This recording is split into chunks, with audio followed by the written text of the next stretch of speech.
रसूलुल्लाह सल्लल्लाहु अलैहि वसल्लम ने इरशाद फरमाया, मन कान लहु साअतुन वलम युज़ही फला यक़रबन्न मुसल्लाना।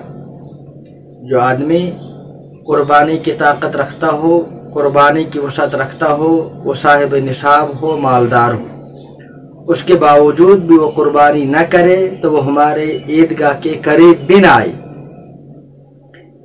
जो आदमी कुर्बानी की ताकत रखता हो, कुर्बानी की वसअत रखता हो, उसके बावजूद भी वो कुर्बानी न करे तो उससे अल्लाह के रसूल सल्लल्लाहु अलैहि वसल्लम नाराज, उस पर अल्लाह की नाराजगी है। जब आदमी ईदगाह आता है, नमाज पढ़ता है, तो अल्लाह उसके गुनाहों को माफ फरमाते हैं, उसकी मगफिरत फरमाते हैं, अल्लाह उसकी बख्शिश फरमाते हैं। लेकिन जो आदमी साहिब निसाब हो, मालदार हो, वसअत रखता हो, उसके बावजूद भी कुर्बानी न करे तो ऐसे आदमी की अल्लाह ताला मगफिरत नहीं फरमाते।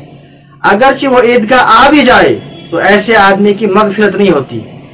ईदगाह में जो नमाज पढ़ते हैं, ईद की नमाज पढ़ते हैं या मस्जिद में वो नमाज पढ़ते हैं, तो अल्लाह ताला ईद के दिन लोगों की मगफिरत फरमाते हैं। लेकिन जो लोग वसअत रखते हैं कुर्बानी की, उसके बावजूद भी कुर्बानी न करे तो अल्लाह ताला ऐसे लोगों की मगफिरत नहीं फरमाते हैं, बल्कि ऐसे लोगों से अल्लाह की नाराजगी है, अल्लाह के रसूल सल्लल्लाहु अलैहि वसल्लम की नाराजगी है।